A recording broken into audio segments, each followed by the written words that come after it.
నేను నేను చిన్నప్పటి నుంచి మా నాన్నని చూడలేదు. నాకు తండ్రి లేడు. మా అమ్మే నన్ను పెంచింది. ఆమె నాకు తల్లి, ఆమె తండ్రి. సో నేను 11వ తారీఖు రావాలి అమెరికా నుండి.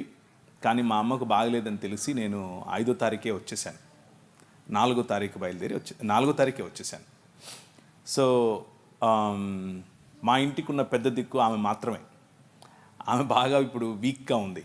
సో ఆమె కోసం మీరు ప్రార్థన చేస్తే మీ ప్రార్థనలను బట్టి ప్రభు నా పట్ల కొంచెం ఫేవర్ చూపిస్తాడు అని అనుకుంటున్నాను. ఇంకో విషయం ఏంటంటే, ఇప్పుడు చెప్తుంటే గుర్తొస్తుంది నాకు, జేమ్స్ గారు అప్పుడెప్పుడు ఫోన్ చేశారు అని. నాకు అది గుర్తు కూడా లేదు. అయితే నేను ఎవరైనా పిలిస్తే రానంత పెద్దోడేం కాదు, అస్సలు కాదు. మీరు నా నంబరు మీకు ఎలా వచ్చింది అని తెలుసుకోవడం కోసమే ఆ ప్రశ్నలు వేస్తాను. ఎందుకంటే ఇంతకుముందు జేమ్స్ గారు చెప్పినట్లు కొంతమంది మన మిత్రులు ఫోన్ చేసి బాగా వాయించేస్తూ ఉంటారు నన్ను. ఇంకా అందుకని ముందే అడుగుతాను, అసలు ఏంటి, ఎవరు మీరు, మీకు ఎలా అని. కొంతమంది క్రైస్తవ పేర్లు పెట్టుకుని ఒకసారి పరిచయం అయిన తర్వాత మళ్ళీ వాయిస్తారు. అందుకని అడిగాను, అంతేకాని అడుగుంటాను, అంతకుమించి ఏమీ లేదు. అయితే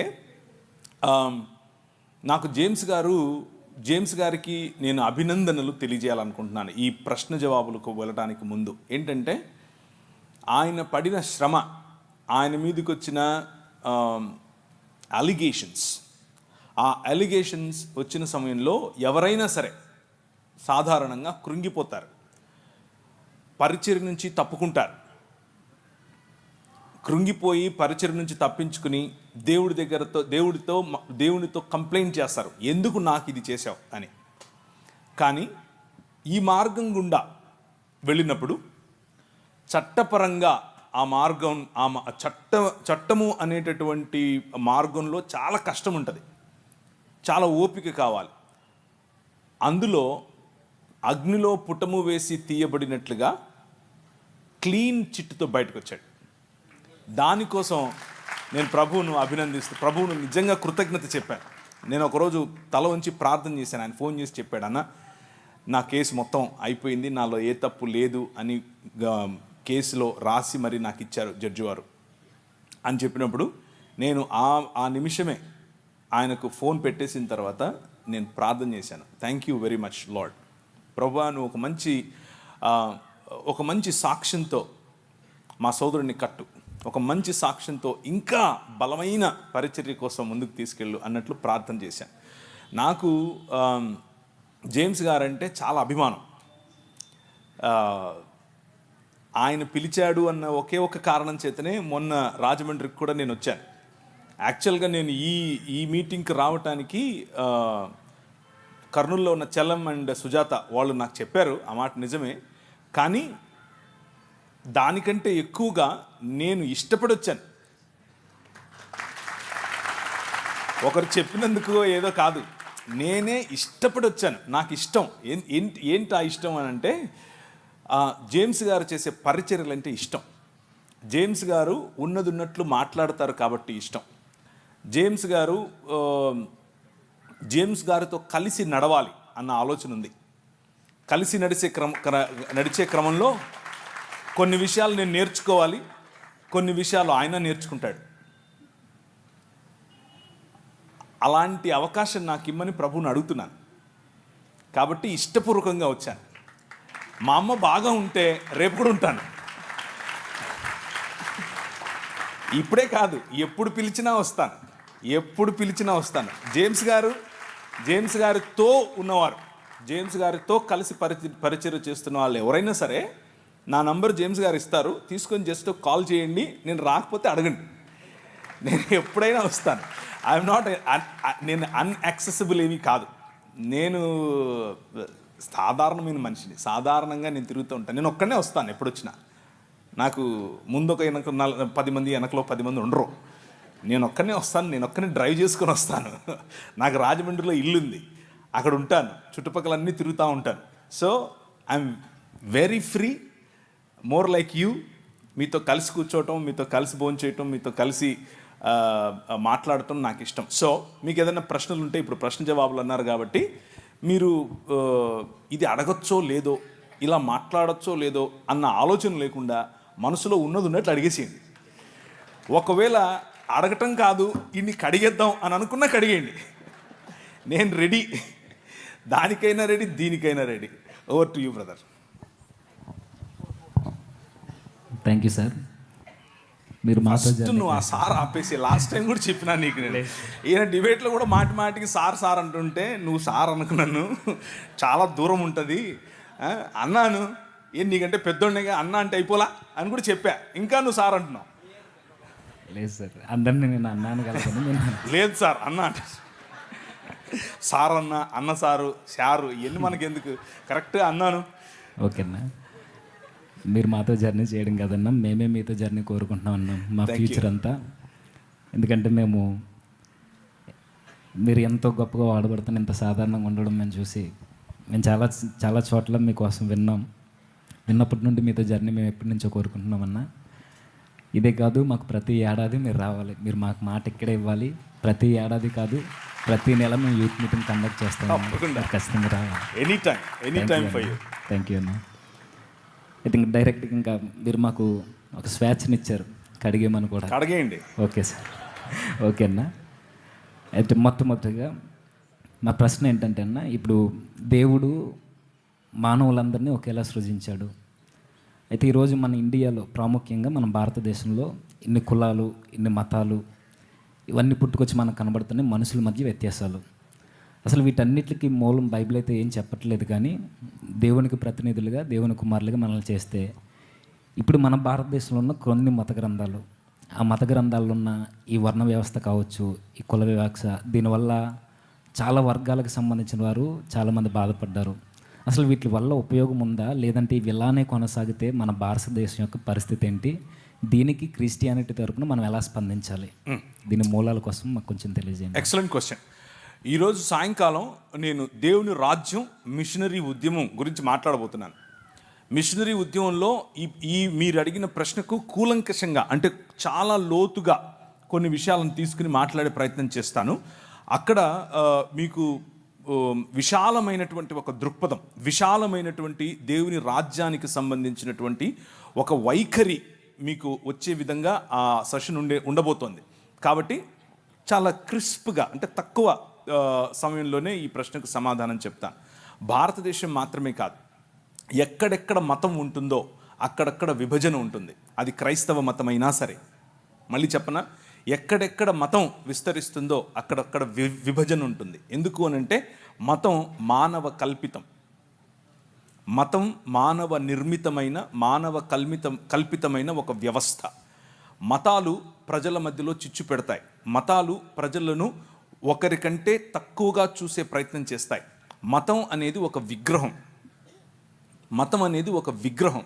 అది క్రైస్తవ మతమైనా సరే, డినామినేషనల్ రూపంలో, శాఖ రూపంలో ఉండే విగ్రహం.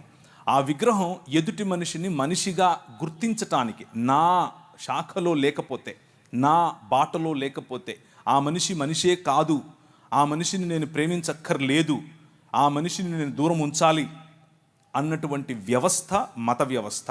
ఆ మత వ్యవస్థ భారతదేశంలో మాత్రమే కాదు, ప్రపంచ యావత్తూ ఉంది. కానీ మీరు అడిగిన ప్రశ్న పర్టికులర్గా భారతదేశం కోసం కాబట్టి, భారతదేశంలో ఉన్నటువంటి ధర్మము 4 పాదముల మీద నడవాలి అని ఏదైతే చెప్పారో, ఆ 4 పాదములు ఏవో కావు. 1 బ్రాహ్మణుడు, 2 క్షత్రియుడు, 3 శూద్రుడు, వైశ్యుడు, శూద్రుడు.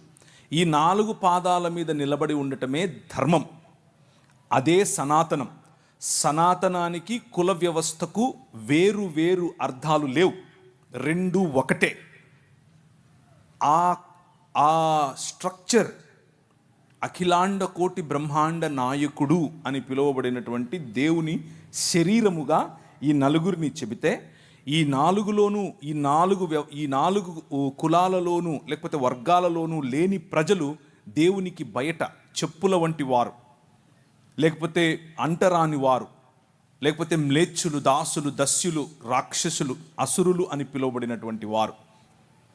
సో ఈ ధర్మమును పాటించని వారందరూ కూడా మ్లేచ్చులు, దాసులు, దస్యులు వగేరా వగేరా వగేరాగా చెప్పబడి బలవంతంగా మనిషిని ఆ ధర్మంలోనికి, ఆ మతంలోనికి, దేవుళ్ళను సైతం, పండుగలను సైతం మత మార్పిడి చేయగలిగినటువంటి ఏకైక వ్యవస్థ మన భారతదేశంలోనే ఉంది. దాని గురించి తర్వాత మాట్లాడుకుందాం. కానీ క్రైస్తవులుగా మన స్పందన ఏమిటి? క్రైస్తవులుగా మనం ఏం చేయాలి? క్రైస్తవం అనేది ఒక మతం కాదు. క్రైస్తవం అనేది విశ్వ మానవ ఉద్యమం. మళ్ళీ చెప్తాను, క్రైస్తవం అనేది మతం కాదు. ఇది క్రీస్తు శరీరముగా మానవులందరినీ ఒక చోటికి పోగేసేటటువంటి విశ్వ మానవ ఉద్యమం. ఈ ఉద్యమంలో భాగమే మీరు. ఇది ఒక రాజ్య సంకల్పం. ఆ రాజ్యంలో భాగమే మీరు. ఆ రాజ్య ప్రతినిధులు మీరు. ఈ రాజ్యం, ఈ ఉద్యమం ఏం చెబుతోంది అనంటే, ఇప్పుడు క్రీస్తునందు స్త్రీ అని పురుషుడని తేడా లేదు, మనం ఒకటే. ఇప్పుడు ఈ రాజులో యూదుడని గ్రీకు దేశస్థుడని తేడా లేదు, మనం ఒకటే. ఇప్పుడు ఈ రాజులో బానిస అని లేకపోతే రాజు అని తేడా లేదు, యజమాని బానిస అన్న తేడా లేదు. అందరూ అన్ని రకాల తోళ్ళు, నల్లవారైనా తెల్లవారైనా, బ్రౌన్గా ఉన్నా, ఎల్లో కలర్లో ఉన్నా, ఎర్రగా ఉన్నా, ఎలాంటి వారైనా సరే దేవుని స్వరూపము, దేవుని పోలిక చొప్పున చేయబడ్డారు. ఇది సువార్తలో మొట్టమొదటి భాగం. ఇది గుర్తు చేయటమే సువార్త. మనిషిని మనిషిగా చూడటమే సువార్త. మనిషిని మనిషిగా ఆలింగనం చేసుకోవటమే సువార్త. ఈ మార్గం, ఇది ఎలా చేయాలి ఈ సువార్తను అనంటే, తండ్రి కుమార పరిశుద్ధాత్మలుగా ఒక్క దేవుడుగా ఉన్నటువంటి మన దేవుడు అనేకమైనటువంటి ప్రజలను పోగేసి ఒకే శరీరముగా వారిని ఆహ్వానించటం, ఒకే కుటుంబంగా బ్రతకటం, ఇది క్రైస్తవ సువార్త. ఇది ఎలా సాధ్యం అనంటే, ప్రభు అయిన యేసు క్రీస్తు ఒక మనిషిగా ఎలా బ్రతకాలో, ఒక మనిషి పాపరహితుడై, ఒక మనిషి మతరహితుడై, ఒక మనిషి కులరహితుడై అందరి కోసం ఒకే సమానమైనటువంటి పంక్తి భోజనం కూర్చోపెట్టి వారితో మాట్లాడుతూ చెప్పిన మాట ఏమిటి అంటే, అంధకార సంబంధమైన దురాత్మ సమూహములను జయించిన తర్వాత, వాటికి ముళ్ళుగా ఉన్నటువంటి మరణాన్ని జయించిన తర్వాత, నేను ఏ మార్గాన్ని అయితే చూపిస్తున్నానో, ప్రేమ, క్షమ, పంచి ఇవ్వటం, అందరి కోసం పాటుపడటం, ఇలాంటి ఒక సమాజాన్ని నేను నిర్మిస్తాను. ఆ సమాజమే మీరు. ఈ సమాజం కేవలం ఈ సమాజం మాత్రమే ఈ సమాజానికి చెందని వారి కోసం ఉనికిలో ఉంది. మళ్ళీ చెప్పనా? కేవలం ఈ సమాజం మాత్రమే ఈ సమాజములో సభ్యులు కాని వారి కోసం ఉనికిలో ఉంది. అది ఈ సమాజానికి ఉన్నటువంటి విశిష్టత. అది విశ్వ మానవ సమాజానికి ఉన్నటువంటి విశిష్టత. అది క్రీస్తు శరీరానికి ఉన్నటువంటి విశిష్టత. కాకపోతే మనకున్నటువంటి సమస్య ఏమిటి అని అంటే, ఈ విశాలమైన దర్శనాన్ని మర్చిపోయి ఇది కూడా ఒక మతమైంది. ఇందులో కూడా శాఖలు ఏర్పరచుకున్నారు. ఇందులో కూడా నేను గొప్ప, నువ్వు తగ్గు అన్నటువంటి ఆలోచనలు తెచ్చుకున్నారు. ఇందులో కూడా నువ్వు స్త్రీ, నేను పురుషుడు అన్న ఆలోచనలు అరువు తెచ్చుకున్నారు. ఎక్కడి నుంచి? చుట్టుపక్కల ఉన్నటువంటి భావజాలాల నుంచి. కానీ మిషనరీలు మనకు నేర్పినటువంటి, మన ముందు నడిచిన మన తల్లిదండ్రులు మనకు నేర్పిన బాట ఇది కాదు. మనకు నేర్పిన బాట, మనందరము ఒకటే, మనందరము ఒక్క తండ్రి పిల్లలం. ఈ సమాజం ఐక్యంగా, భారతదేశం ఐక్యంగా ముందుకెళ్ళాలి అనంటే హోప్ అనేది కేవలము ఈ భావజాలంలో మాత్రమే ఉంది. సాయంకాలం మరింత ఎక్కువగా దాని గురించి మాట్లాడదాం. థ్యాంక్ యూ అన్న. అయితే మీరు చెప్పింది అంత బాగుందన్న. కాకపోతే మరొక చిన్న ప్రశ్న ఇందులో నుండి. ఇప్పుడు క్రిస్టియానిటీ గురించి చాలా మంచిగా మాట్లాడుతున్నారు. అసలు క్రిస్టియానిటీకి మన దేశానికి అసలు సంబంధం లేదు కదా. ఎక్కడో పుట్టిన క్రైస్తవ్యానికి మన ఇండియాకి సంబంధం ఏంటి అసలు? ఇక్కడ వేల సంవత్సరాల నుండి ఎన్నో మతాలు వెలసిల్లాయి, ఎన్నో మతాలకు సంబంధించిన గ్రంథాలు ఉన్నాయి.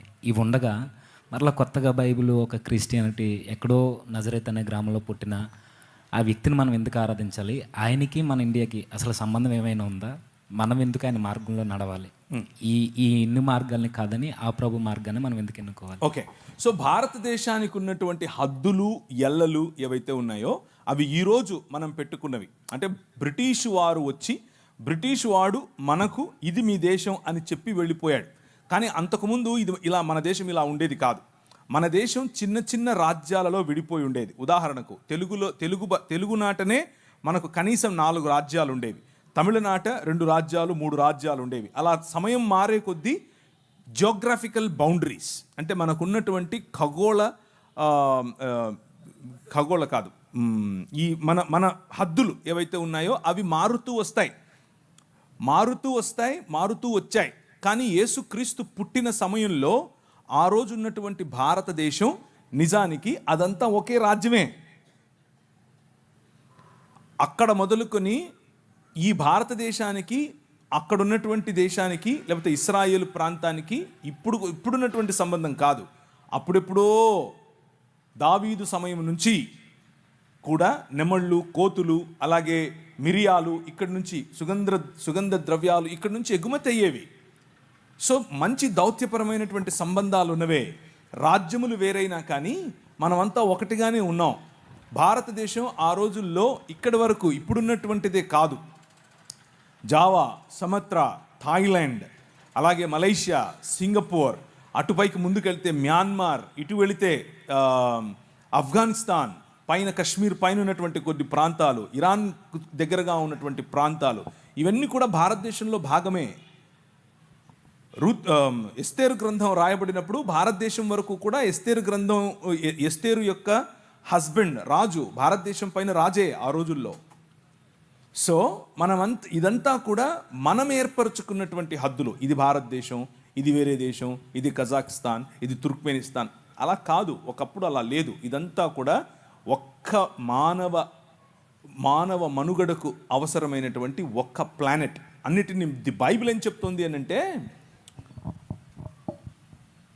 ప్రపంచమంతా ఆయన చేతి పని, ఇది ఆయనదే. ఎవరైతే ప్రశ్నిస్తున్నారో ఎక్కడి నుంచో వచ్చిన మతమని, వాళ్ళే ఎక్కడి నుంచో వచ్చారు. వాళ్ళు కాస్పియన్ సీ దగ్గర నుంచి కొందరు, ఇటువైపు ఇరాన్ ప్రాంతం నుంచి కొందరు వలస వచ్చి ఇక్కడ ఉంటున్నారు. సో ప్రతి ఒక్కరూ ఎక్కడో ఒక చోటు నుంచి వచ్చిన వారే. కొందరు ముందొచ్చారు, కొందరు తర్వాత వచ్చారు. అంతేగాని ముందొచ్చినోడు గొప్ప, వెనకొచ్చినోడు తక్కువ కాదు. ఇకపోతే ఇక్కడున్నటువంటి మతాలు బయటకు వెళ్ళలేదా? ఇక్కడ ఉన్నటువంటి బౌద్ధం జపాన్ వరకు వెళ్ళలేదా? ఇక్కడ ఉన్నటువంటి బౌద్ధం ఎందుకు ఈ దేశంలో లేకుండా పోయింది? ఇక్కడ పుట్టినటువంటి బౌద్ధాన్ని ఏమాత్రం ఉద్ధరించారు మీరు? తరిమేశారుగా. ఒక తల ఇస్తే ఇన్ని బంగారు నాణ్యాలు ఇస్తాము అని పుష్యమిత్ర శృంగుడు చెప్పలేదా? సో ఇక్కడ పుట్టిన దాన్ని ఏదో ఉద్ధరించినట్లుగా మాట్లాడకూడదు. అలాగే బయట పుట్టింది అని దేన్ని చెప్పడానికి వీల్లేదు. ఎందుకు అని అంటే ఇదంతా ఒక్క ప్రపంచం. ఇది మా నాయనది, మా నాయన ప్రపంచం. ఇది మా నాయన ప్రపంచంలోకి మా నాయన వచ్చాడు. మధ్యలో నీదేంటి సమస్య? ఇక్కడికి వచ్చాడు అంటున్నారు. మరి ఇక్కడి నుంచి అక్కడికి వెళ్ళారు అని ఎందుకు చెప్పరు? ఇక్కడి నుంచి అక్కడికి వెళ్ళిన వాళ్ళేగా, అక్కడి నుంచి వచ్చిన వాళ్ళేగా వీళ్ళు. ఆర్యులు అని పిలువబడిన వారు అక్కడి నుంచి వచ్చిన వారేగా, మిడిల్ ఈస్టర్న్ ప్రాంతం నుంచి వచ్చిన వారేగా, మెసొపటోమియా ప్రాంతం నుంచి వచ్చిన వారేగా. మెసొపటోమియా ప్రాంతము ఈ ఇండస్ వ్యాలీ అంటే సింధు నాగరికత మధ్య ఉన్నటువంటి సంబంధాలు తెలియకుండా మాట్లాడుతున్నారా? కాదు. ఇవి కేవలము మనుషుల మధ్యలో విభజన తీసుకుని రావటానికి వాడే అవాక్కులు చవాక్కులు. అంతకుమించి ఇంకేమీ లేదు. కాబట్టి భారతదేశంలో అనేక మతాలు ఉండొచ్చు, అందులో ఇబ్బంది ఏమీ లేదు. అలాగే క్రైస్తవ మతాన్ని మతంగా అసలు మేము మతంగా చెప్పటమే లేదు కదా. వస్తున్నది దేనితో? ఒక భావజాలం. ఏంటా భావజాలం? మనుషులందరూ సమానం. ఏంటా భావజాలం? దేవుని వైపుకు మరలండి. ఏంటా భావజాలం? దేవుని పిల్లలముగా మనం మారాలి. ఏంటా భావజాలం? నీతి కలిగి జీవించాలి. ఈ భావజాలం ఎక్కడి నుంచి వచ్చినా తీసుకుంటాం. తెల్లోడు తయారు చేస్తే సెల్ ఫోన్ కావాలి, తెల్లోడు తయారు చేస్తే టీవీ కావాలి, తెల్లోడు తయారు చేస్తే మ్యాగ్నఫోన్ కావాలి, తెల్లోడు తయారు చేస్తే ప్యాంటు సొక్కా వేసుకోవాలి. తెల్లోడిని తలుసుకోకుండా నీ జీవితంలో ఒక్క క్షణం బతకలేవు. నువ్వు ఒక్క క్షణం కూడా బతకలేవు. నువ్వేమో మళ్ళీ ఆడుకునేది బయట నుంచి వచ్చింది, బయట నుంచి ఏం రాలేదు, ఇక్కడిదే. యేసుక్రీస్తు చనిపోయి తిరిగి లేచిన తర్వాత ఆయన ప్రపంచమంతటిపైన రాజుగా తనను తాను ప్రకటించుకున్న తర్వాత తోమాను పంపించాడు. తోమా ఇక్కడికే వచ్చాడు.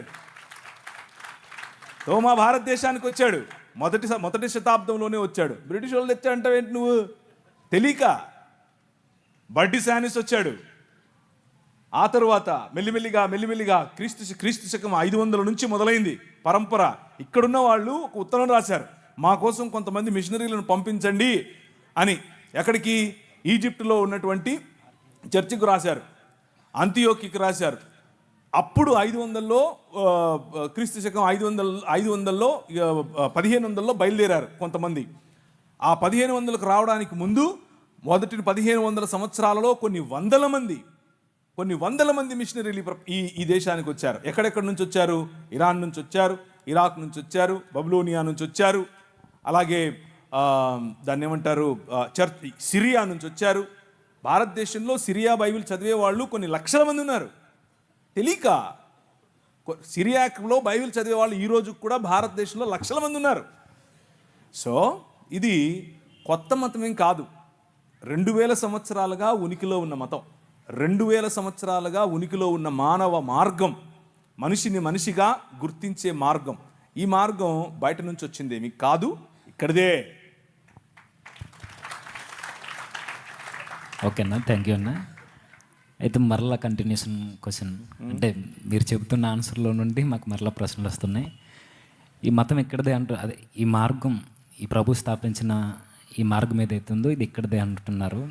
అయితే ఈ పరిసర ప్రాంతాల్లో మన భారతదేశంలో కొన్ని చోట్ల సువార్త చేస్తున్నప్పుడు అడ్డుకుంటున్నారు.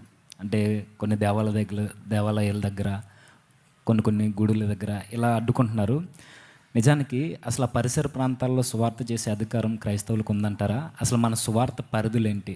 అయితే కొంతమంది అంటున్నారు వీధి సువార్త కూడా అవసరం లేదని కొంతమంది పాస్టర్లు కూడా మాట్లాడుతున్నారు. వీటి రెండింటిని గురించి మాకు వివరణ కావాలన్నా. ఇది మనదే అయినప్పుడు మనం ఎందుకు సువార్త చేయకూడదు? రైట్, మనదే. ఈ దేశం మంది, ఈ ప్రపంచం మంది, మన్నాయింది. కానీ అదే స్టేట్మెంట్ అందరూ ఇవ్వచ్చు, అదే స్టేట్మెంట్ ప్రతి మనిషి ఇవ్వాలి. ప్రతి మనిషికి ఆ హక్కు ఉంది. నేను సువార్త చెప్తున్నాను. నేను ఒక ఊరికి వెళ్ళాను, ఎక్కడ అంటే గుంటూరు జిల్లాలో ఒక చిన్న గ్రామం. ఆ గ్రామానికి వెళ్ళాను. నైట్ పడుకున్నాను, బాగా లేట్ అయిపోయింది. మీటింగ్ లేట్ అయిపోయిన తర్వాత మనోళ్ళు రావడమే 9:30 10కి వస్తారు. 12:30కు మీటింగ్ అయిపోయింది. సరే అని వెళ్ళి పడుకున్నాను. ఉదయం 3:30 4 అయింది. 4 అవ్వంగానే గంట కొట్టింది. టింగ్ టింగ్. యెహోవా వలన ఆశీర్వదింపబడిన వాడా లే సోమరి లే అంటుండు. ఎవడు ఏ ఆకాశవాణి ఏంటిది అనుకున్నాను. బయటకు వచ్చి చూస్తే బొంగులు పెట్టినాడు ఇంతవి. నేను పాస్టర్ గారిని అడిగాను, ఏంటండి ఏంటండి పాస్టర్ గారు ఏదో సౌండ్ సువార్త చెప్తున్నామండి అన్నాడు. అబ్బో భలే చెప్తున్నారు సువార్త. ఇల్లు ఎలా చెప్తారు? నిద్రపోయేవాడిని కెలికి లేపి సువార్తనా? అది సువార్త కాదు. దానివల్ల మనం చెప్పే మెసేజ్కు విసుగు వస్తుంది. ప్రజలకి విసుగు రాకుండా చేయాలి. ఆ శుక్రవారం పూట మసీదుకి వెళ్ళి ఒకడు వాడికున్న నిష్టలో, వారికున్నటువంటి భక్తిలో, వారికున్నటువంటి దైవభీతిలో మసీదుకి వెళ్ళి వస్తున్నారు. నువ్వు ఆ మసీదు కాన్ని నిలబడుకొని అస్సలాము అలైకుం సాహబ్ ఏలో అని చెప్పి వాడికి ఇచ్చావనుకో, ఏమంటాడు? 4 వేస్తాడు. ఎందుకేడు అంటే మనకు ఒక కామన్ సెన్స్ ఉండాలి. ఒక కామన్ సెన్స్తో మనం పనిచేయాలి. ఉదాహరణకు ఎవరైనా వాళ్ళ ఇంట్లో చనిపోయారు, ఆడి దగ్గరికి వెళ్ళి రికార్డింగ్ డాన్స్ పెడతారా? పెట్టరు. Common sense. అరే వాడు దుఃఖంలో ఉన్నాడు, దుఃఖంలో మనం కలిసి కొద్దిగా సాంత్వన ఊరట ఇచ్చే పని చేద్దాం. ఎవరింట్లో అన్నా పెళ్లి జరుగుతుంటే వెళ్ళి ఇంట్లో వాళ్ళు చచ్చిపోయారండి ఏడుతాం మనం. ఎందుకు ఏడం? అది కరెక్ట్ కాదు. అది మనకు కూడా తెలుసు. అలాగే మనం ఏదైనా క్రీస్తుని గురించి చెప్పాలి అని అంటే దానికి టెంపులే దొరికిందా, మసీదే దొరికిందా? అవసరం లేదుగా. ఎందుకు చేయాలి అక్కడ? సో మనమే కావాలని రెచ్చగొట్టేట్లుగా ఎప్పుడూ ప్రయత్నం చేయకూడదు. ఇది మనది కాబట్టి నా ఇష్టం వచ్చినట్టు తిరుగుతాను అని చేయకూడదు. స్వేచ్ఛ అని అంటే విచ్చలవిడితనం కాదు, యథేచ్ఛవర్తన కాదు. స్వేచ్ఛ అంటే అవతలి వ్యక్తి మూడేంటి, అవతలి వ్యక్తి ఎలా ఉన్నాడు, అవతలి వ్యక్తి ఎలా స్పందిస్తాడు, అవతలి వ్యక్తితో నేను ఏం చెప్పాలి, ఎప్పుడు పంచుకోవాలి అని సమయాన్ని చూసి ఆ సమయంలో మంచి స్నేహభావంతో గౌరవప్రదంగా ఆయనకు క్రీస్తును పరిచయం చేయాలి. వీధి సువార్త చేయండి, తప్పేమీ లేదు. కానీ వీధి సువార్త పేరిట గొడవలు పెట్టుకోవద్దు. మొన్న కొందరు వెళ్ళారు, క్రైస్ట్ గాస్పెల్ టీం, సంచులు వేసుకుని తెల్ల బట్టలు వేసుకుని పోయినారు. పోతే అక్కడ వాళ్ళు అడ్డుకున్నారు. వాళ్ళు కొట్టనీకి వస్తే ఈడు కొట్టనీకి వెళ్తున్నాడు, ఆడు తిడితే ఈడు తిడుతున్నాడు. ఏం చెప్తున్నావు నువ్వు? ఏ పని అయితే చేయటానికి వెళ్ళావో దానికి కరెక్ట్గా ఆపోజిట్ చేస్తున్నావు నువ్వు. అవసరమా? లేదు. ఎదగాలి, ఆలోచన స్థాయిలో పైకి రావాలి. మాధ్యమాలను ఉపయోగించండి. మీరు చేస్తున్నటువంటి ఈ మాధ్యమ పరిచర్య ఎక్సలెంట్. మొన్న జరిగిన డిస్కషన్ 7 లక్షల మంది చూశారు. అందరూ క్రైస్తవులే చూసింటారా? No no. మన మాట ఉప్పు వేసినట్లుగా ఉంటే, మన మాట తగ్గింపుతో ఉంటే, మన మాట అవతలి వారు వారి భావజాలం ప్రకారంగా రెచ్చిపోతూ ఉంటే, మనం మన భావజాలం ప్రకారంగా తగ్గించుకుని మాట్లాడితే ప్రజలను గెలవడం చాలా ఈజీ. ప్రజలను గెలుస్తాం. ఈ భావజాలంతోనే ప్రభువు ఈ లోకాన్ని గెలిచాడు. మనం అలాంటి భావజాలంతోనే సువార్త చేయాలి. సో సువార్త చేయండి, ఇది మన దేశం, కానీ సమయస్ఫూర్తి కలిగి చేయండి. ఉదాహరణకు ఏదైనా వేరే గ్రామానికి మీరు వెళ్తున్నారు, ఇక్కడ నుంచి ఒక టీం వేసుకుని, అక్కడ ఉంటారు కదా క్రైస్తవులు. ఒకవేళ ఉంటే వారికి ఇన్ఫామ్ చేయండి, మేము వస్తున్నాం, మేము పనిచేయాలనుకుంటున్నాం, మీకు సమయం వీలైతే మాకు తోడుగా ఉండండి, మేము చేస్తాం, వెళ్ళండి. దగ్గరున్నటువంటి వాళ్ళతో ముందు పీస్ పర్సన్ అంటారు, అంటే ఒక సహృదయం ఉన్న వ్యక్తిని కలుపుకోండి, అక్కడ కలిసి చేయండి, మళ్ళీ ఎవరి దారిన వాళ్ళు వెళ్ళిపోండి, ఇబ్బంది ఏమీ లేదు. అలాగే మాధ్యమాలను వాడుకోండి, అలాగే టెక్నాలజీ వాడండి, సెల్ ఫోన్స్ వాడండి, వాట్సాప్ వాడండి, ఫేస్బుక్ వాడండి. ఇవన్నీ మీరు చేసేవే, కొత్తవేం కాదు. అన్నిటినీ మించి స్నేహం వాడండి, స్నేహపూర్వకంగా ప్రజలను పట్టండి, గృహ దర్శనాలు చేయండి.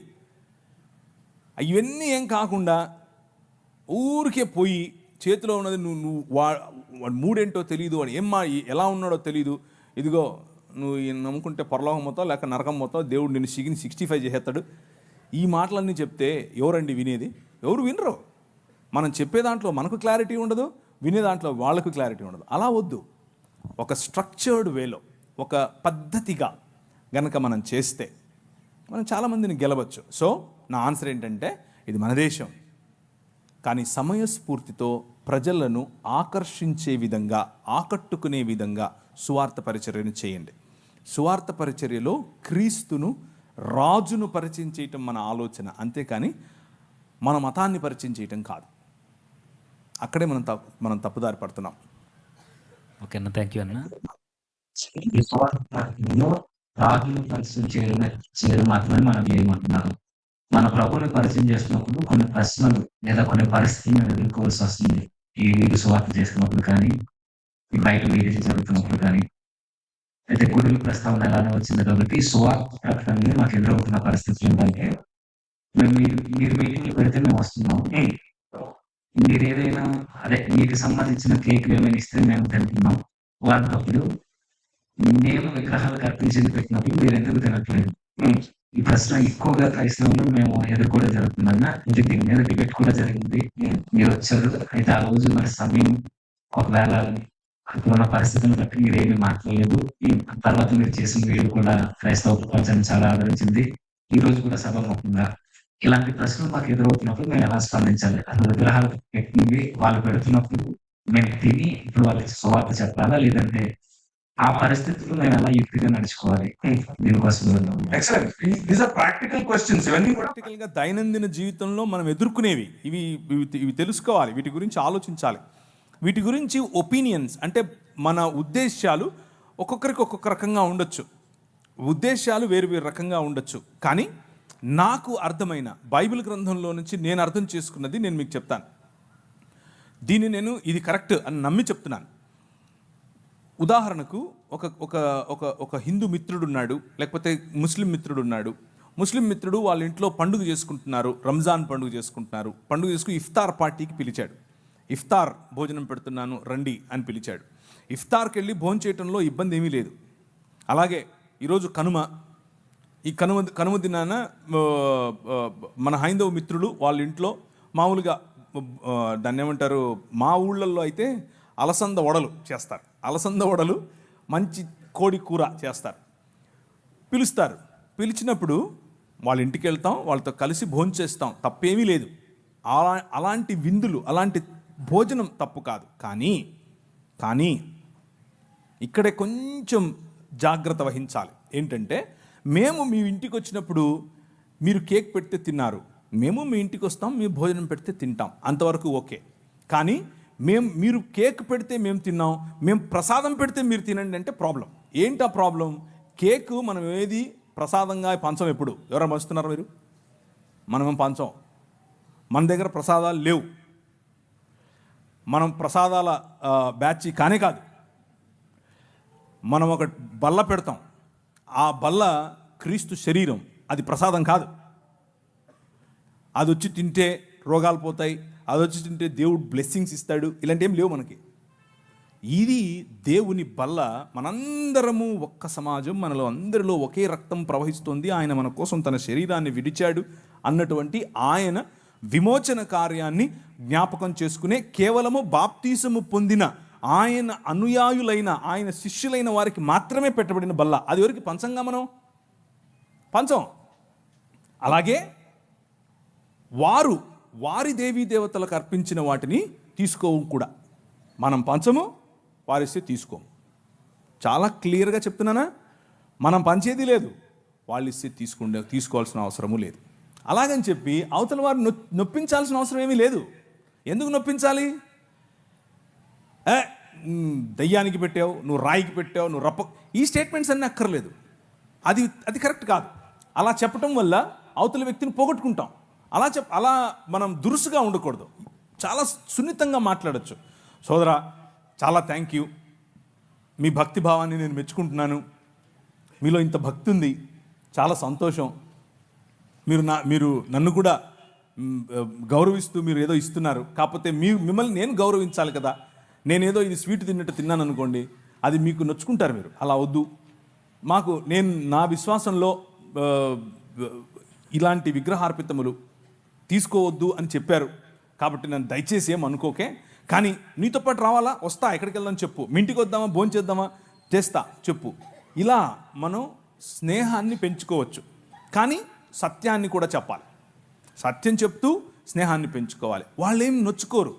ఒక్కసారి గనక మనము తగ్గింపుతో, నిజమైన మనస్సుతో వాళ్ళను, మన సహోదరులను యాక్సెప్ట్ చేస్తూ వాళ్ళని ఈ విషయం చెప్పి, మేము ఎలాగైతే మీకు బల్ల పంచమో అలాగే మీరు కూడా నాకు ఇది ఇవ్వకండి అని చెప్పటం వల్ల తప్పేమీ లేదు.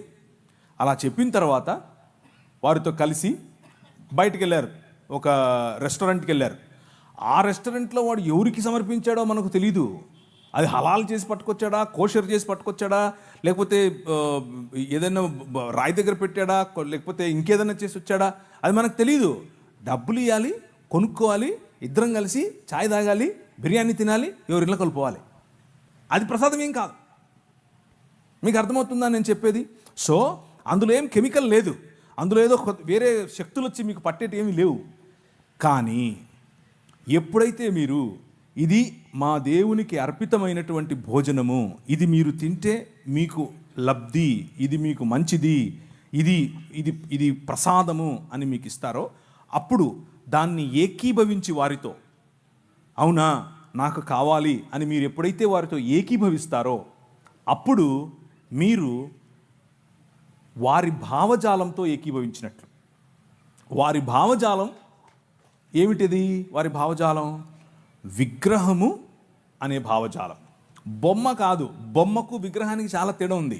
బొమ్మలన్నీ బొమ్మలే, విగ్రహం వేరు. విగ్రహం వెనుక ఒక భావజాలం ఉంది. ఆ భావజాలం మన పైన ప్రభావం చూపిస్తుంది. చిన్న లడ్డేగా ఏమవుతుంది అని అనుకుంటాం ఫస్ట్లో. అది మెల్లిమెల్లిగా లడ్డూ కాస్త తెడ్డేస్తుంది మన మీద. జాగ్రత్త పడాలి. ఏముంది, ఉప్మా అనుకొని తింటాను. ఉప్మా అనుకొని తింటాం కాదు. అక్కడ ఆ ఉప్మా ఎవరికైతే సమర్పించారో వాడు ఉప్మా కాదు, చాలా చెప్మా చేస్తాడు. తర్వాత కావాలని కాలు జారద్దు, కావాలని పోయి వాడి దగ్గర పడద్దు. నీకు తెలియకుండా ఇచ్చాడా కథ వేరు. కానీ తెలిసి ఒప్పుకోలు, అవును నేను అగ్రి అవుతున్నాను నీతో, అన్నటువంటి భావనలో తీసుకోవద్దు. డైరెక్ట్గా చెప్పండి, లేదు సోదరా, నెక్స్ట్ టైం నుంచి నీకు కేక్ వద్దంటే కేక్ కూడా ఇవ్వనని చెప్పండి.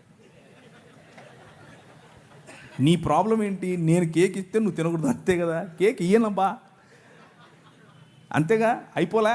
కానీ మన ఇద్దరం దోస్తే మళ్ళా ఫ్రెండ్షిప్ వదలొద్దు, ప్రసాదం వదలండి. ప్రసాదం అంటే కేవలం భోజనం గురించి మాత్రమే చెప్పట్లేదు నేను. ఉదాహరణకు మీ పిల్లలకి ఏదైనా డ్యాన్స్ నేర్పించాలనుకుంటున్నారు.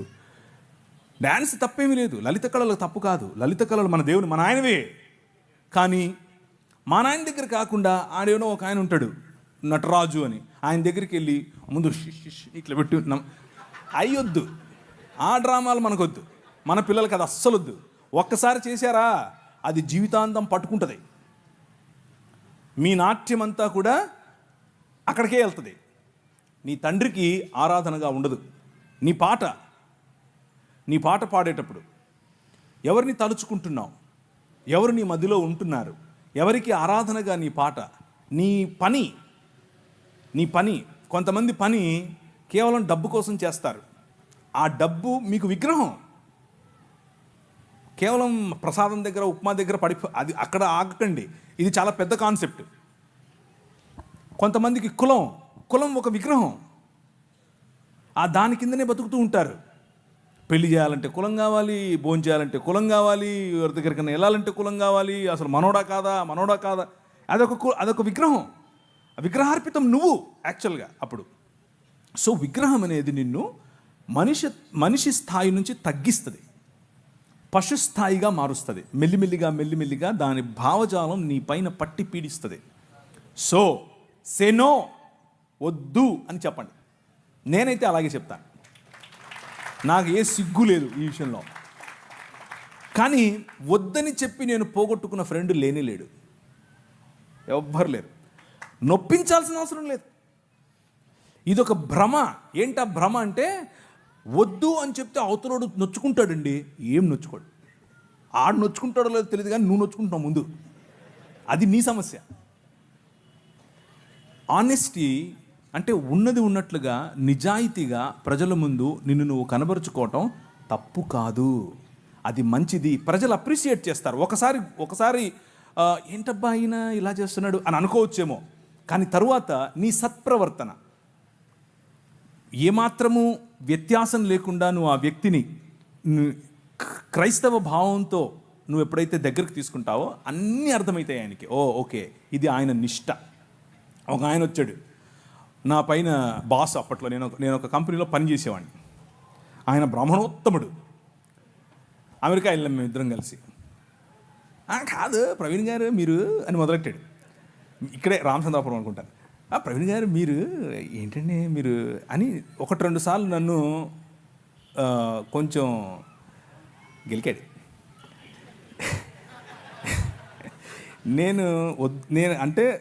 నేను చాలా చాలా స్నేహంగా ఉంటాను ఆయనతో, కానీ ఆయన దానికి విలువ ఇవ్వాల. దానికి చేయండి, ఏం కాదు చేయండి అన్నట్లు నా వెంట పడ్డాడు. సరే కూర్చో అని చెప్పి ఒకరోజు, అసలు నువ్వు ఎలాగండి బ్రాహ్మణోత్తడివి అని అడిగాను. ఎందుకు అన్నాడు. నువ్వు అసలు సముద్రాలు దాటకూడదు కదా, 7 దాటి వచ్చావు, ఇప్పుడు ఎట్లయితావు నువ్వు అని అడిగా. ఆ భావజాలం గురించి మాట్లాడుతున్నా. నేంటండి నేను ఇచ్చింది తినడానికి ఇన్ని క్వశ్చన్లు ఎత్తనావు అన్నాడు. అలా కాదండి, మీరు ఇచ్చింది ఊరికే తీసేసుకోవటం కాదు, అసలు ఏంటి దాని వెనక ఉంది అని అడిగితే మీరు నాకు ఇది చెప్పారు, మరి మీరు చెప్తున్నది పాటించట్లేదు కదా అని అడిగాను. లేదండి మరి మేము చాలా స్వచ్ఛమైన ఇది అది అని ఏదో చెప్పాడు. ఏం తింటారో ఏం కలుపుతారో చెప్పారు. సరేనండి నేను కూడా తింటానులేండి, ఓ పని చేద్దాం, రేపు మా ఇంట్లో బీఫ్ బిర్యానీ ఉడుతున్నాను వచ్చేయండి అన్నాను. ఏంటండి అలా అంటారు మీరు అన్నాడు. అంటే భోజనం అండి బాబు, మేము తినే భోజనం భలే ఉంటుంది, ముక్క తగిలితే సూపరు అన్నాను.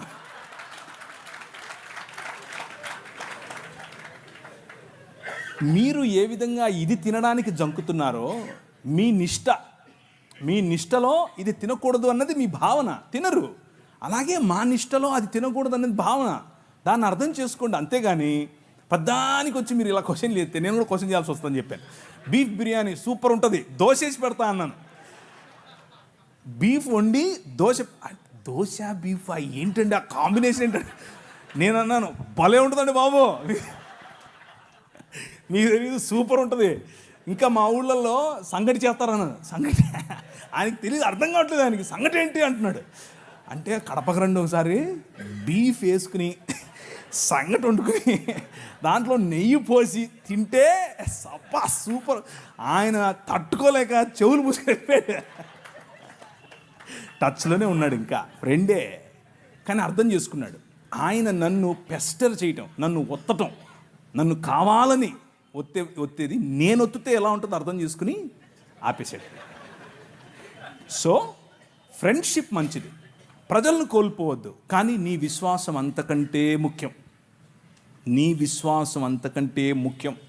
నువ్వు రోడ్డు మీద నిలబడి సువార్త చెప్పటం ఎంత ముఖ్యమో, నీ ఫ్రెండ్ దగ్గర నిలబడుకొని నేను క్రీస్తును మాత్రమే అనుసరిస్తాను అని చెప్పటం అంతే ముఖ్యం. నువ్వు వాడిచ్చిందల్లా తీసుకొని తింటే నువ్వు అది చెప్పటం లేదని అర్థం, నీ సాక్ష్యం లేదని అర్థం. సో ఒకరిని గెలవటం కోసం అబద్ధం చెప్పక్కర్లేదు, సత్యం చెబుతూనే గెలవచ్చు. ఆ ప్రయత్నం చేయండి, ఉపయోగపడుతుంది. థ్యాంక్ యూ అన్న. దీనికి కంటిన్యూషన్ అన్నమాట. నేను కదా ఇప్పటి వరకు క్రైస్తవేత్తలని ఎలా డీల్ చేయాలని చెప్పండి, మీరు క్రిస్టియానిటీలో వాళ్ళని ఎలా డీల్ చేయాలో మాకు తెలియాలి. ప్రశ్న ఏంటంటే, ప్రార్థన ప్రతిదాన్ని పవిత్రపరుస్తుందని, దేవుడే సృష్టిలో ఉన్న ప్రతి పదార్థాన్ని మనకి ఇచ్చాడని, ఇప్పుడు ప్రార్థన చేసుకున్న విగ్రహాలు కల్పించుకున్నది తింటే తప్పేంటి, ప్రార్థన పవిత్రపరుస్తుంది కదా అంటే ప్రార్థనకు అంత శక్తి లేదా, విగ్రహాలను పెట్టి విధాలు పవిత్రపరచలేదా, ఎందుకు తినకూడదు, దేవుడు పవిత్రపరిచిన ప్రతిదీ ప్రార్థన చేసుకుని తినేమన్నారు కదా.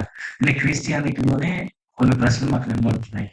అసలు ఇది ఎంతవరకు వస్తుంది, ప్రార్థన చేస్తే ప్రతి వస్తువు పవిత్రపరచబడుతుందా, ప్రార్థన చేసుకుని విగ్రహాలు పెట్టి తినేసాను. ఇది గత నెలలో జరిగిన చర్చలో మీరు మాట్లాడిస్తున్నారు ఆల్రెడీ, దాని గురించి పెద్దగా చెప్పాల్సింది ఏం లేదు. ప్రార్థనలో శక్తి ఉంది, ప్రార్థన మారుస్తుంది దేన్నైనా. కానీ ఇక్కడ వచ్చిన సమస్య, దీంట్లో ఏదో కల్మషం ఉంది, ఆ కల్మషం వచ్చి నన్ను ఏదో చేస్తుంది అనే భావన ఉండడం బట్టి ప్రార్థనలో చేసి దాన్ని శుభ్రపరుస్తున్నాం అన్న ఆలోచన చెప్తున్నట్లుగా నాకు అనిపిస్తుంది ప్రశ్నలో. కానీ ప్రసాదం తీసుకోకపోవటం అంటే విగ్రహాలు తీసుకోవటం అనేది నీ సాక్ష్యములకు సంబంధించింది. ఏ భావజాలాన్ని నువ్వు అనుసరిస్తున్నావో చెప్పడానికి సంబంధించి. నువ్వు ప్రార్థన చేసుకుని తిన్నంత మాత్రాన ఇప్పుడు ప్రార్థన చేసుకోకుండా తిన్నా కానీ అది భోజనమే, అది సామాన్యమైనటువంటి బ్లడ్డే, సామాన్యమైన ఉప్మానే, సామాన్యమైన పొంగలే. దానివల్ల నీకు వచ్చేది పెద్దగా ఏమి ఉందో లేదో అని కాదు. మెయిన్ పాయింట్ ఏంటంటే, అర్పించినటువంటిది ఒక భావజాలానికి, ఆ విగ్రహము వెనుకున్నటువంటి ఒక ఆలోచన శక్తి, ఆ విగ్రహం వెనుకున్నటువంటి పడద్రోయబడినటువంటి దేవదూతల సమూహములలో ఒకరికి ఆ విగ్రహం అర్పితం. నువ్వు దాన్ని ఆవాహయామి అంటున్నావు, అలాంటివి చెయ్యొద్దు. ప్రార్థన చేసుకుని ఆవాహయామి ఏంటి? ప్రసాదం తినడం అంటే ఆవాహయామి అని చెప్పటమే. ప్రార్థన చేసుకుని పిలవాలా? పిలిచేవాళ్ళను ప్రార్థన చేసుకుని సరే నేను ఏకీపిస్తున్నాను ప్రార్థన చేసుకుని ఏకీపించాలా? అవసరం లేదు. ఇంత కష్టం ఎందుకు? వాక్యం చెప్తోంది. నువ్వు ఏదైనా మార్కెట్లోకి వెళ్ళావు, కొనుక్కున్నావు, ప్రార్థన చేసుకో, తిను. కానీ కావాలని విగ్రహార్పితములా వద్దని చెప్పు, వాక్యం చెప్తా ఉంది. అలా చేస్తే పోలా? దానికి దాన్ని ఏమంటారు, థియోలాజికల్ ఇది చేయాలా? ఇప్పుడు ప్రార్థన చేసుకుని మనం ఒక శివాలయంలోకి వెళ్ళి వారు భక్తితో శివాలయంలో ఉంటారు, శివుణ్ణి పూజిస్తారు. మనం వాళ్ళని అవమానపరుస్తూ అక్కడికి వెళ్ళి ప్రార్థన చేద్దామా? యేసు ప్రభువా, ఈ శివలింగం ఎవరో కాదు, యేసు ప్రభువే అని మనం ప్రార్థన చేద్దామా? అది కరెక్టా? అది వారిని అవమానించినట్లు, మన విశ్వాసాన్ని మనం చాటనట్లు. అలా చేయకూడదు. వీలైనంత వరకు నిక్కచ్చిగా ప్రార్థన చేసుకుని భోజనాన్నైనా దేన్నైనా మనం ప్రభు కోసం చేయాలి. కానీ తెలిసి ఇది ప్రసాదం అని తెలిస్తే అవతలి వ్యక్తితో ఏకీభవించటం లేదు అన్న మాట చెప్పటం కోసం ప్రార్థన చేసుకొని తినాల్సిన అవసరం కూడా లేదు. అసలు తినాల్సిన అవసరం లేదు. అంటే మాకు అర్థమైంది మీరు చెప్పిన సమాధానం బట్టి.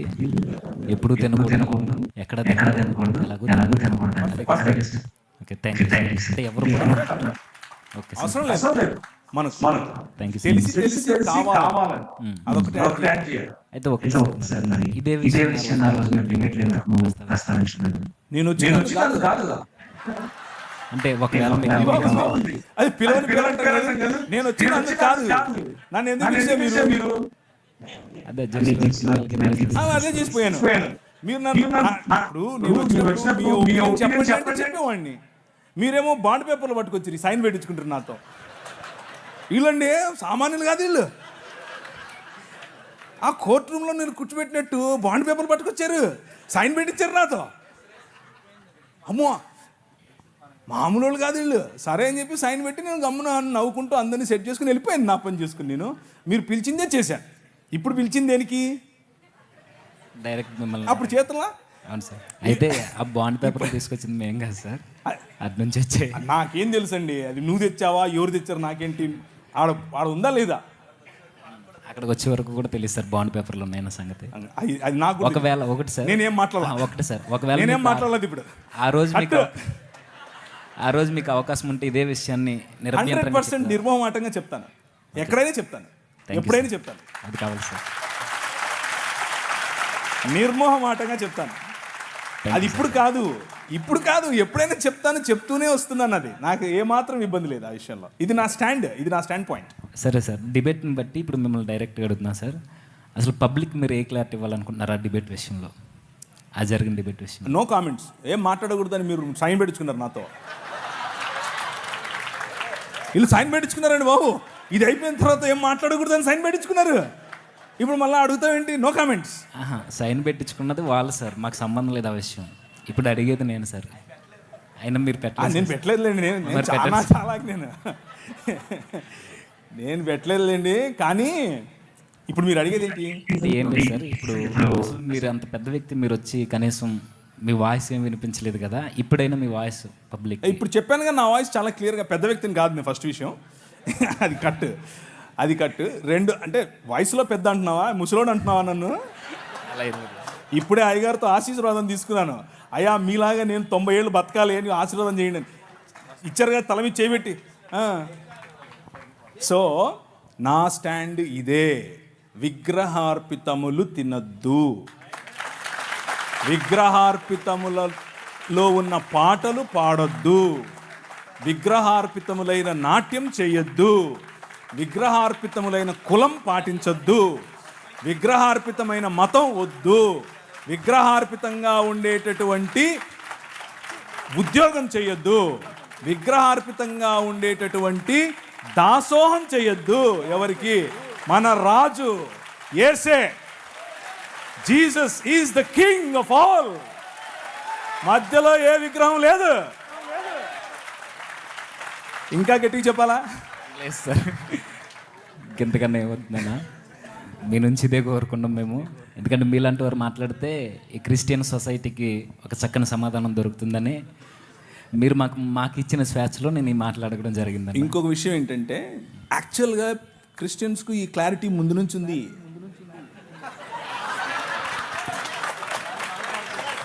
లేదని మీరు అనుకుని నేను తప్పు చెప్పానా సార్?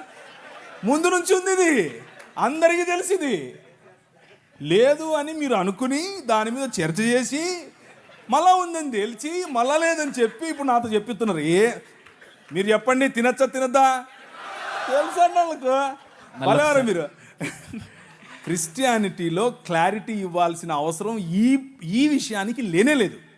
ఎందుకు అనంటే అందరికీ తెలుసు.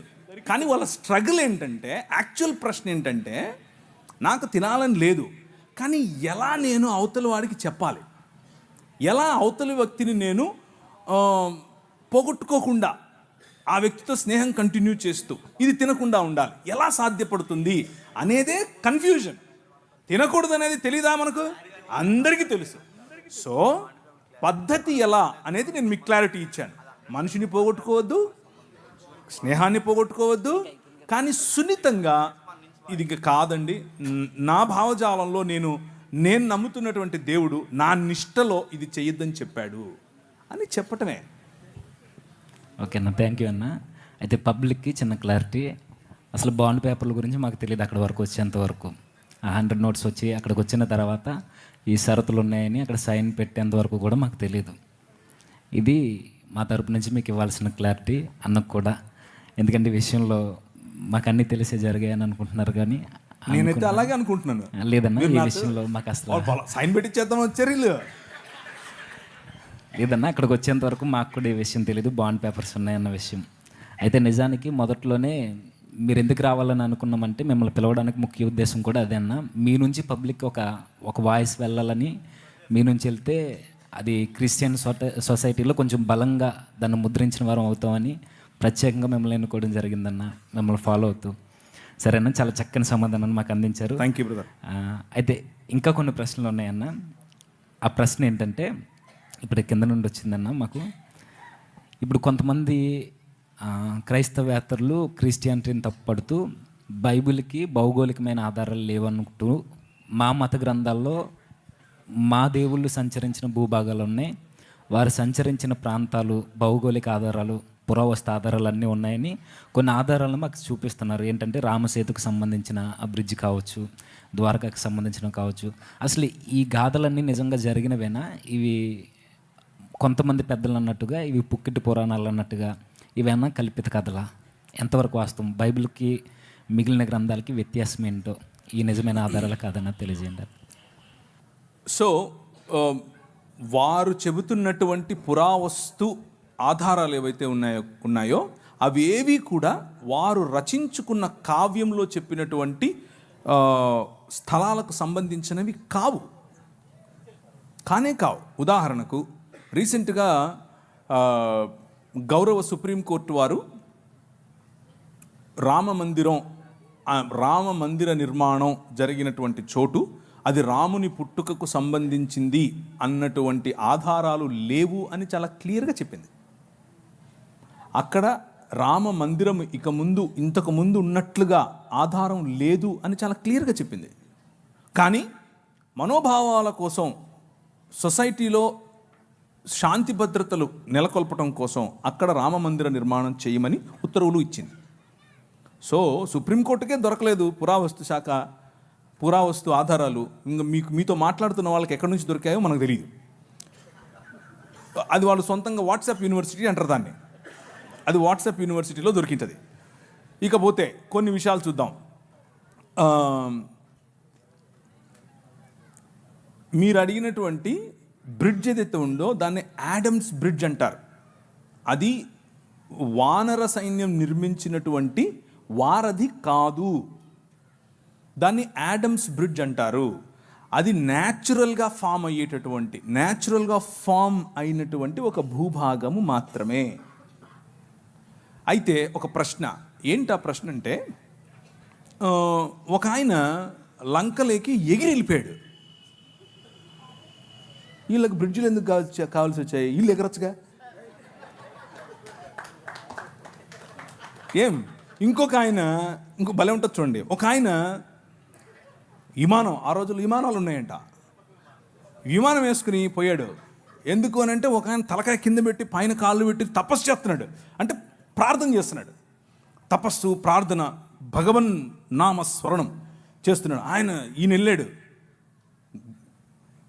విమానం దిగి కత్తి తీశాడు. నీ పేరేంటి అన్నాడు. అంటే నా పేరు, నేను ఫలానా కులానికి చెందినవాడిని అని అన్నాడు. నా పేరు చెప్పాడు, అంతే, వేసేసాడు. మరి ఆ రోజు విమానం ఉండింది, అంతకుముందు ఎందుకు లేదు? అప్పటికి ఇంకా కనుక్కోలేదా? సో పురావస్తు అని అడిగితే సరిపోదు, పురావస్తు శాఖ వాళ్ళు ఇచ్చే ఆధారాలు ఉండాలి కదా. కథలోనే ఇన్ని పొరపచ్చాలు తెలిసిపోతున్నాయి మనకి.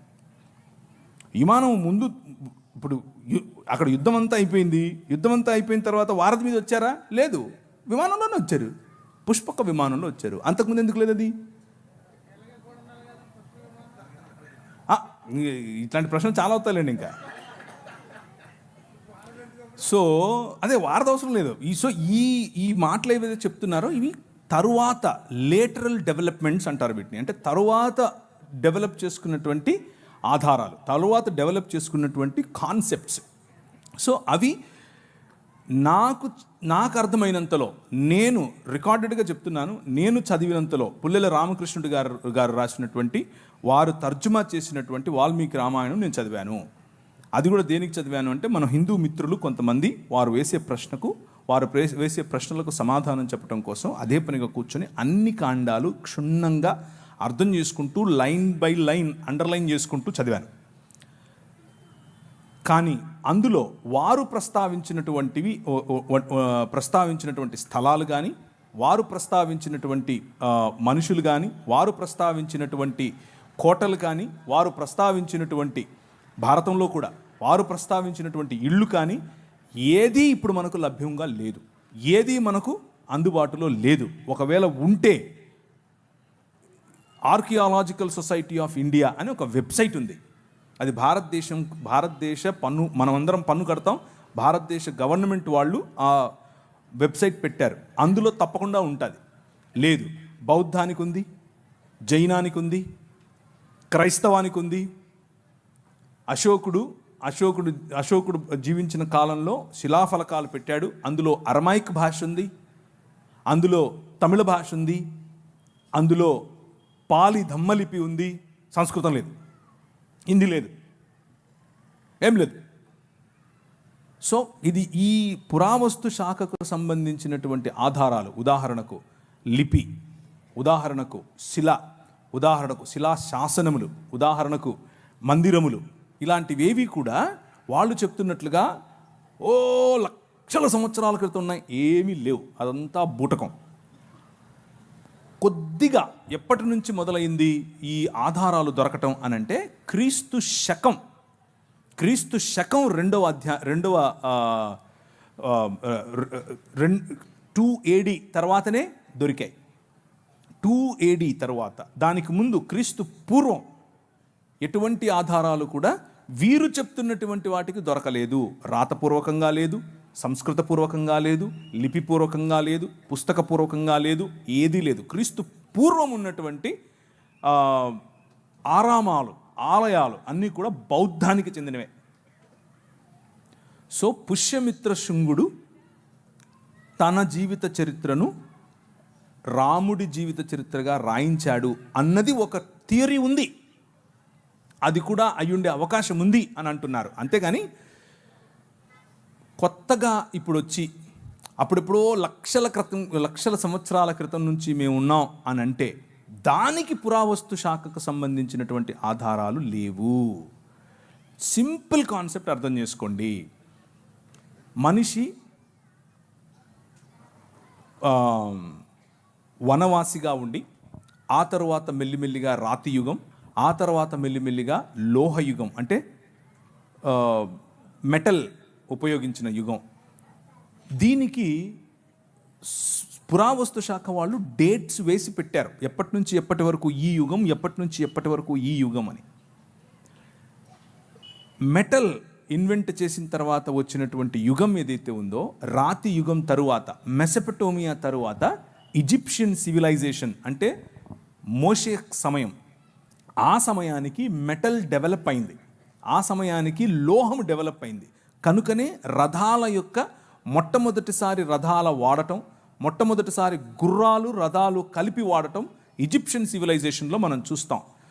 గుర్రాలు ఆ తరువాత దాదాపు కొన్ని వందల సంవత్సరాల తర్వాత మెల్లిమెల్లిగా ఈ జంబూక ద్వీపం అని పిలువబడినటువంటి భారత ఇండియన్ సబ్ కాంటినెంట్ అనేదైతే అంటున్నామో ఆ ప్రాంతాలకు వచ్చాయి.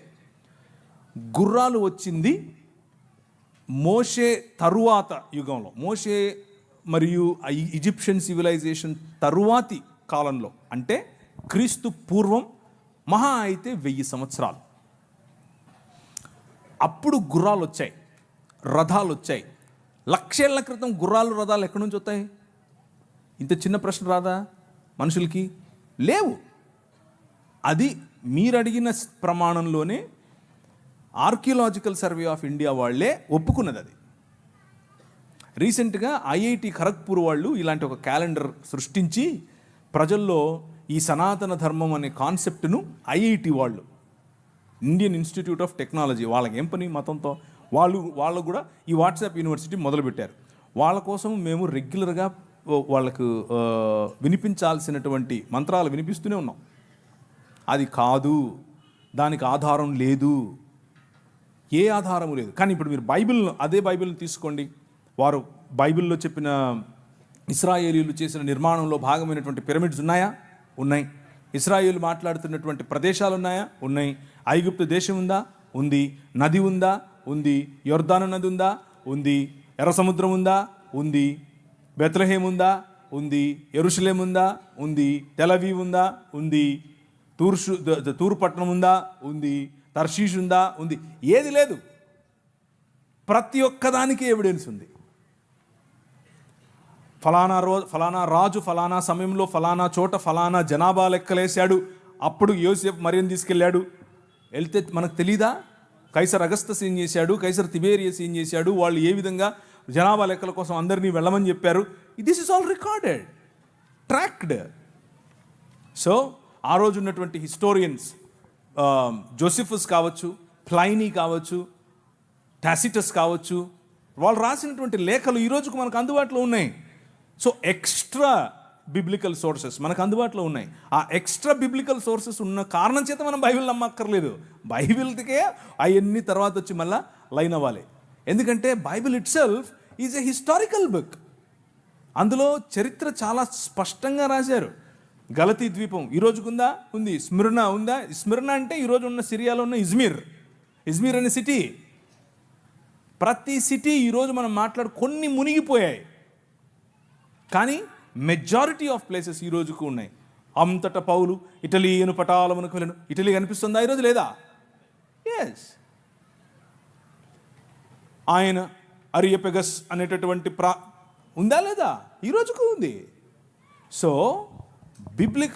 బిబ్లికల్ డేటా, బైబిల్కి ఉన్నటువంటి డేటా ఒకవేళ తీసి దానికి ఉన్న ఆర్కియలాజికల్ ఎవిడెన్స్ ఒక తక్కెడలో ఒక పక్క పెడితే రెండో పక్క వీళ్ళ పుస్తకాలు అన్నీ కలిపి తర్వాత ముస్లింల పుస్తకాలు అన్నీ కలిపి ఆ తర్వాత ఇంకా ఏమేమి ఉన్నాయో అన్నీ కలిపి బౌద్ధం తప్ప, బౌద్ధానికి చాలా ఎవిడెన్సెస్ ఉన్నాయి. ఇవి పెడితే ఇలా ఉండేది ఒక ఇంచు కూడా పైకి లేదు.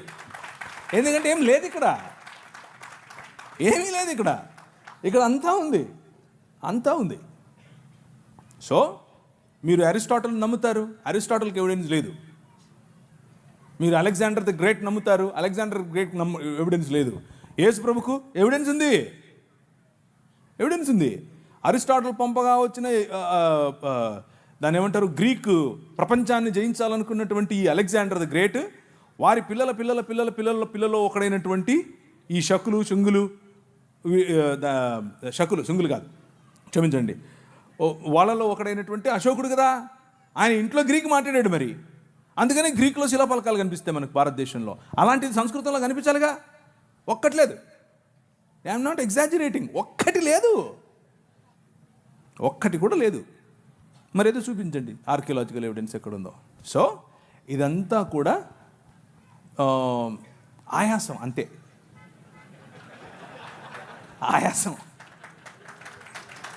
ఆయాసం తప్ప ఏమీ లేదు. ఎందుకంటే ఇక్కడ సబ్జెక్ట్ ఉంది, అక్కడ ఏమీ లేదు కాబట్టి ఆయాసపడాలి. నీకు అని చెప్పాలి. అవతలుడు ఏం అనక ముందే మనమే అనేసామనుకో, అవతలుడు ఏమండు కదా అని.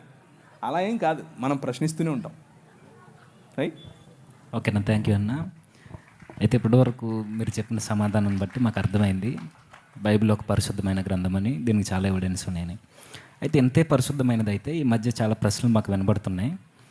ఇలాంటి పరిశుద్ధ గ్రంథంలో, ఇలాంటి దైవ గ్రంథంలో లోతు సందర్భం కావచ్చు, దావీదు గారు చేసిన తప్పులు కావచ్చు, యోధా గారు చేసినవి కావచ్చు, ఇలాంటి కొన్ని ఇబ్బందికరమైన పరిస్థితులు రాసినప్పుడు దేవుని గ్రంథం అయితే, ఇన్ని ఎవిడెన్స్ ఉన్నది నిజమైన గ్రంథం అయితే, ఇలాంటి సందర్భాలు లోతు తన కుమార్తెలతో పాపం చేయడం, దావీదు తప్పు చేయడం, ఇలాంటివి రాశారు.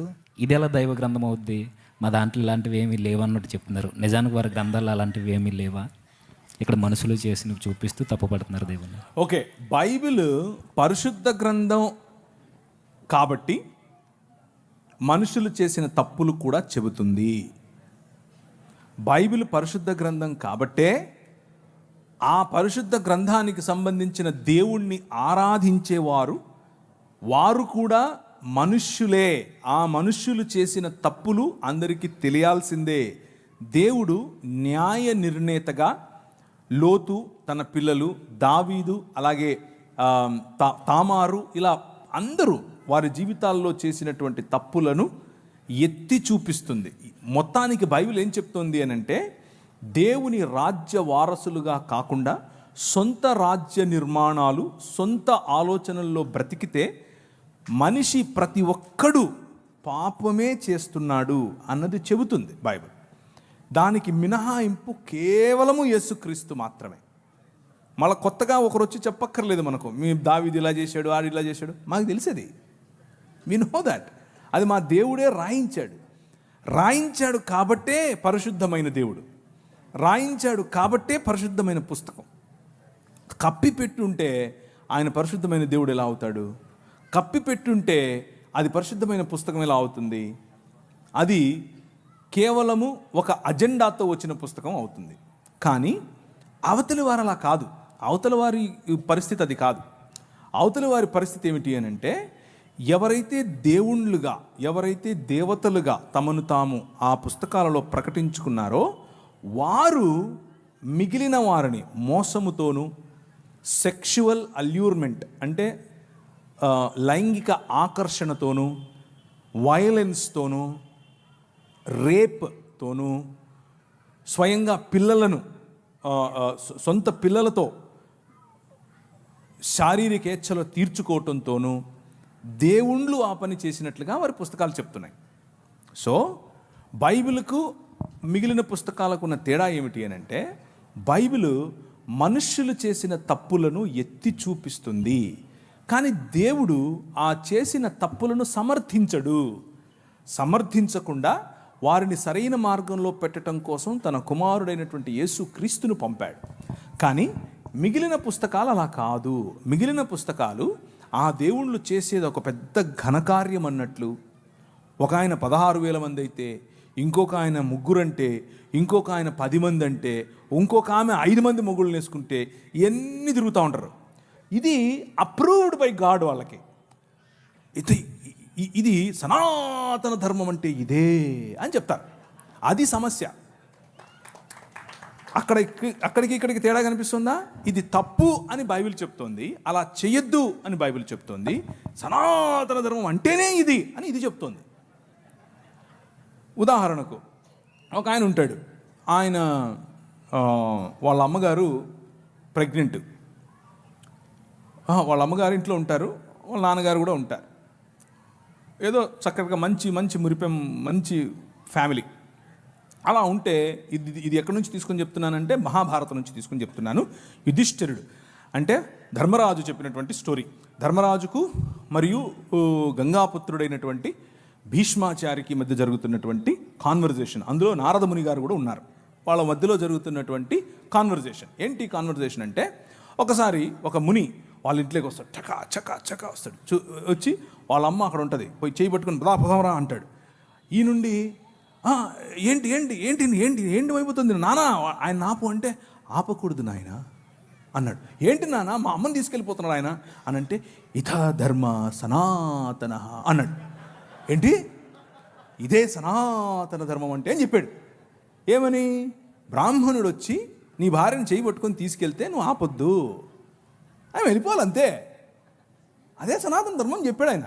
ఇది నేను చెప్పట్లేదు, ప్రవీణ్ చెప్పట్లేదు, భీష్మాచార్యుడు, యుధిష్ఠిరుడు మరియు నారదుడు ముగ్గురు చెప్తున్నారు. వినకపోతే ఎట్లా మరి? మీకు అర్థమవుతుందా? వినకపోతే ఎట్లా? ఇంకొక కథ చెప్తాను. అంటే మీరు అడిగిన దానికి చెప్పాలి, చెప్పకపోతే కష్టమైపోద్ది, కొంచెం ఎక్కువ టైం తీసుకున్నానా. ఇంకొక ఆమె పాపం గర్భవతి, లోపల పిల్లవాడు ఉన్నాడు. పిల్లవాడు ఉంటే ఒక ముని వచ్చాడు, కమాన్ రా అన్నాడు. ఏంటయ్యా నేను గర్భవతినయ్యా అన్నాడు. అంటే ఈయన ఇదా ధర్మ సనాతన అన్నాడు.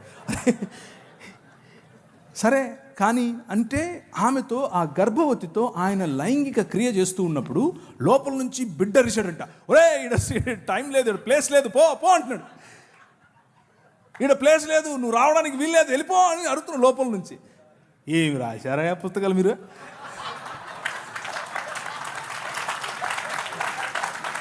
మీరు వచ్చి బైబిల్ని అడుగుతారా? ఏమన్నా ఉందా ఇది? అంటే ఎంత అన్సైంటిఫిక్ చూడండి. లోపల ఉన్న పిండం అరుస్తే కూడా తెలుసుకోలేనంతోడిని తీసుకొచ్చి నువ్వు పుస్తకాలు రాసుకొని ఇది సనాతన ధర్మం అని చెప్తావు మాకు. కాబట్టి Bible is a matchless book. Matchless. No science, no mythology, no Quran, no Gita, no anything can stand in front of Bible. Bible ఎదురుగా ఏది నిలబడలేదు, అంత గొప్పది బైబిల్. అది కేవలం ఊరికి స్టేట్మెంట్ కోసం చెప్తున్నాను అనుకోవద్దు. 24 ఏళ్ళు చదివిన తర్వాత చెప్తున్నా. 24 ఏళ్ళ నా కఠోర పరిశ్రమలో నాకు తేలింది ఇది. దాన్ని కొట్టేది రాలేదు, ఇక రాదు.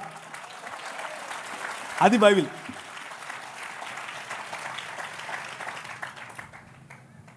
ఇంకా థ్యాంక్ యూ అన్న. ఇంకేం లేవన్నా, నిజంగా మీ ఆన్సర్ చూసిన తర్వాత ఇంకేం అడగాలని లేదు నాకు. Thank you very much. You have been a great audience. మళ్ళీ త్వరగానే కలుద్దాం. కాకపోతే లాస్ట్లో ఇంకో చిన్న మాట చెప్పి నేను ముగిస్తాను. దయచేసి ఇప్పుడు నేను చెప్పిన మాటలు, ఇప్పుడు నేను ఇచ్చిన స్టేట్మెంట్స్ ఇవేవి కూడా అవతలి వారిని నొప్పించడం కోసం కాదు, అవతలి వారిని పోగొట్టుకోవటం కోసం కాదు, అవతలి వారి కంటే నేను గొప్ప అని చెప్పుకోవటం కోసం కాదు. బైబిల్ మీద బురద చల్లితే అలా చల్లకండి, అది కరెక్ట్ కాదు. ఒకవేళ బురద చల్లాలనుకుంటే ఇదిగో మీ భావజాలంలో చాలా బురద చల్లే అవకాశం ఉంది అని చెప్పటం కోసం మాత్రమే. అలాగే విన్న మీరు ఈ కంటెంట్ తీసుకుని దొరికినోడు ప్రతి ఒక్కడిని ఇలా నీకు తెలుసా అని మొదలు పెట్టకండి. ఇలాగ ఉందటగా, అందుకు కాదు నేను చెప్పింది. డిస్క్లైమర్ ఇది. అలా చేయబాకండి, అది కరెక్ట్ కాదు. ఇది ఒకవేళ మనల్ని ప్రశ్నిస్తే తిరిగి ప్రశ్నించడం కోసం ఉపయోగపడేది మాత్రమే తప్ప కావాలని గోక్కుని అవతలి వాడికి ఏదో తలంబ్రాలు వేసి పంపిద్దాం అనేది చేయకండి. అలా చేయకూడదు. ఈ మధ్య క్రైస్తవ లోకంలో ఈ ఒరవడి పెరిగింది. అది చేయకూడదు. అది అది మనకు, మన పిల్లలకు, మన భవిష్యత్తుకు చాలా అపాయకరం. మన సమాజం ప్రేమ సమాజం, మన సమాజం క్షమా సమాజం, మన సమాజం తగ్గించుకునే సమాజం. మనం అలాగే ఉందాం, మన పిల్లలకు అదే నేర్పుదాం. అలా కాకుండా అతివాదంలోకి వెళ్ళామనుకోండి, అతివాదం మన పిల్లల భవిష్యత్తును నాశనం చేస్తుంది. మన దేశం, మన ప్రజలు, మన బంధువులు, మన తోటివారు, మన సొంత వారు, వారు హిందువులైనా, ముస్లిములైనా, క్రైస్తవులైనా, ఏ దేవుణ్ణి నమ్మని వాళ్ళైనా అందరూ మన వాళ్ళే. అందరినీ కలుపుకొని పోవాలి, అందరితో మంచిగా ఉండాలి.